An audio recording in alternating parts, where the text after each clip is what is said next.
My God, if this episode of To Your Eternity wasn't the most messed up episode we've had in a very, very long time. For a while, things were escalating. Yes, there was a lot of war. Yes, things were so happy, kind of, before the battle. I was like, you know what? It's only a matter of time before the shoe drops and we... this episode was crazy and barely bearable. But let us process, let us actually break this episode down, because it was a lot. And I know if you saw this episode, your head is probably as messed up as as mine is right now. So, first things first, let us talk about the elephant in the room. Kohaku right here. It looks so crazed. He looks just like his ancestor, Hayase, which she was the first one, that was the big, bad, evil thing for Fushi or whatever. And then she produced all these descendants that basically loved Fushi as much as she did and all this. And who was such a bro, he was such a good character in the beginning. He's like, man, screw all that, I'm not in love with you, Fushi, what are you talking about? And then all of a sudden, after Fushi turned into a girl, he's like, hold on now. And ever since then, he slowly but surely is like falling into that gene pool that he came from. And just like all his other ancestors falling for Fushi, he did as well. And in this episode, he straight up was like as crazy as Hayase was back in the day. He's over there like all over Fushi, like, oh, let me get all close to you, all this. And then this goes into another thing. His left arm, or the knocker that is in his left arm, pretty much had its own like hidden agenda. Because of course, Kohaku is all over like Fushi. He's got like this twisted love type deal with Fushi. It's like, as always, they're like, oh, Fushi, be with me, blah, blah, blah. When he puts his hand on Fushi's face, and then it starts eating away at Fushi, and then, where the episode ended, Fushi's getting eaten alive by the knocker in his left hand, and he's surprised. This is a face of someone that did not plan for this to happen. He did not want this to happen. He just wanted Fushi. He didn't want to either A, kill Fushi, incapacitate Fushi, or whatever. So he's as surprised as Fushi is right now, because straight up his hand is attacking Fushi and doing something to Fushi. I honestly have no idea. From what I can tell, it's eating Fushi alive like most of the knockers would try to do. Like, this came out of left field, but it makes sense because Fushi earlier, when Kohaku was tied to a chair, the Fushi's like, so how long are you gonna sit there? Because the fact of the matter is, he could have left anytime he wanted to.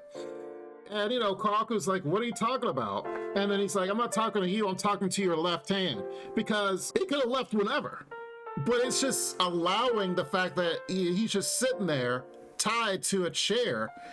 And it's like, if you really were trying to help us out, help the humans out to fight against the knockers, why are you still tied to this chair? What is going on? Which was a great thought that Fushi had. I'm sitting there like, you know what? That's right. Why is it still tied to this chair? And then, of course, before we can even delve into that, that's when Fushi's all talking about, oh yeah, I'm kind of tired, all this. And it's just like, dude, go back to what you were talking about. So yes, Fushi's still, yet again, spreading himself out too far. But supposedly Fushi's supposed to spread himself so far as to learn and gather and get better. It's hard on him. That's just the main plot, I guess you could say, between Fushi and Kohaku. We're not even getting into the whole everyone else. Everybody else is having issues. You got Messer and Alme, which that came out of left field. Messer, I knew, which you guys, if you were here for last week's analysis, I knew that Messer's decision when the king is asking for him, and he decided instead to help out the fellow soldiers because of the flying knockers. I knew that was probably because the king was dying and he was on his deathbed and wanted to talk to Messer. Granted. But Messer kind of did the humanity in him and was like, yes, I could personally go to the king, but he would have to ignore the fact that the soldiers are literally fighting these knockers and losing. And being an immortal warrior, he needed to go. I think he did the right thing. He went a little too slowly to go talk to the king, in my opinion. I straight up was like, the king's dying. Hurry it up, dude. So he goes up there and goes slowly, and the king's dead. Okay, cool.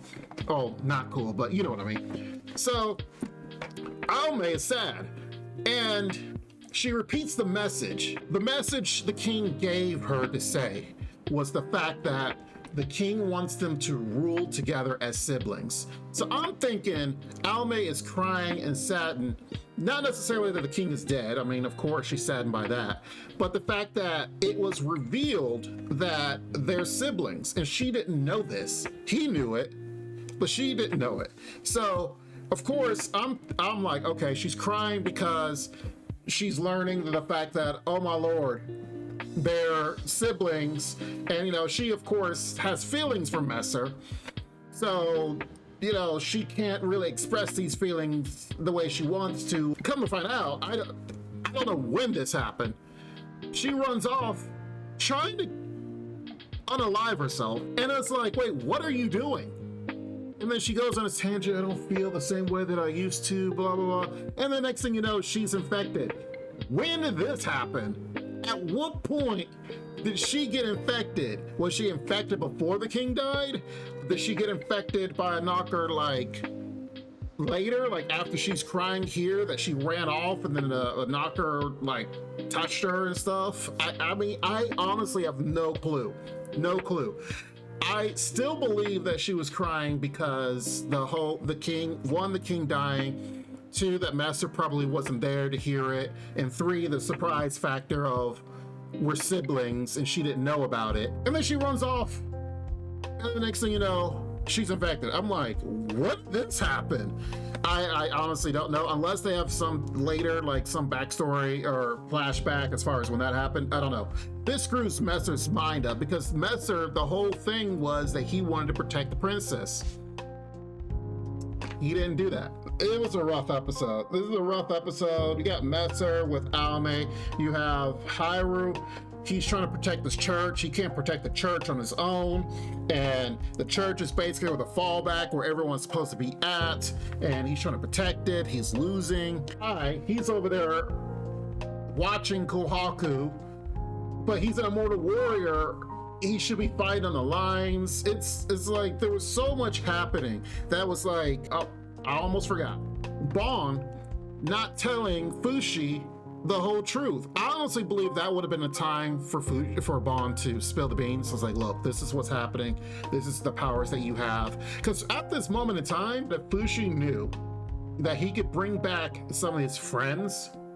They could help him protect the city. Not just these immortal warriors, you know, these 3 guys. He can literally bring out all his past friends that's like, that was great at fighting, to be like, help me, please. The bear, the girl with the hawk, all these people in the past. But Bon is like, no. And Bon's like, I'll tell you after the battle is won. So it's almost as if Bon is trying to hold this over Fushi to be like, you better help us. You better help humanity as far as fighting off these knockers, or else I'm not going to tell you what you have the possibility of doing. And it's like, come on. And yes, Bon has his own kind of hidden agenda. He's trying to be helpful, yet trying to, as he say, try to help Fushi's humanity, but it kind of serves his own goals. It's like a double-edged sword. He's trying to do multiple things, and it's kind of helping him, yet kind of not. And it's there's just so many things that happen in this episode that it's like, we're gonna essentially have to see what the next few episodes lead us in order to kind of clear things up, but kind of see where in the world is this heading. Like, if Fushi is dead, then what? The knockers win. And even as Fushi's saying that the only way to really win this war is to exterminate all knockers, or all the people are dead. Because the people are restless. They're stuck in their homes. You know, they should be, but as a regular person, you're seeing Fushi killing all these other the immortal guys, thinking, oh my lord, Fushi's a murderer, what is he doing? They have no clue what's going down. You know, if they knew, they wouldn't, they'd be like, okay.